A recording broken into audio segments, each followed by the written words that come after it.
Hello everybody, so this is my Sienna Swing away hitch that I picked up for my Toyota Sienna.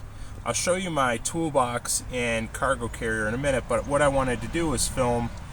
I have this piece here that I cut off about 2 1/8 of an inch. If you want to see, I'll grab my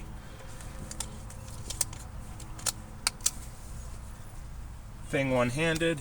Alright, so yeah, about 2 1/8 right there if you're looking straight up and down at it.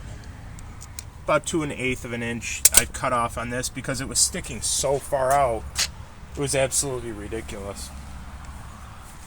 So I'll take it inside and show you this. I got it for like 150 bucks on eBay. It was a liquidator special.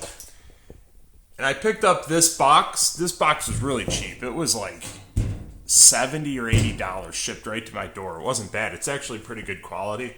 And it fits in there nice. It's about 49 inches wide, almost 50, by like 16 inches deep, maybe 15 inches deep. And it's about 15 inches high. And as you saw in my other video, it doesn't go above my license plate. And I didn't want to get in trouble with the police or get pulled over or anything like that. So I wanted to keep it kind of lower than my actual license plate. Plus, I still wanted to use my backup camera. I mounted it in there with 2 of these. Just, simple U-bolts.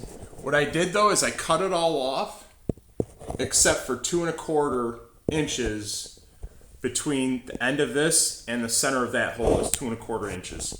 And it sits in there fairly well. Again, I'm not towing with this, so I'm not worried about anything coming loose. Yeah, so that's basically it. Hopefully this helps you guys. I did cut these off as well because I didn't want these things, they were just kind of sagging down there. I didn't want those dragging on anything or getting caught. But it's awesome, and it'll be going on this summer. I probably won't be using it at all in the wintertime because I don't want the salt eating it up. So, yeah. All right, thanks for watching.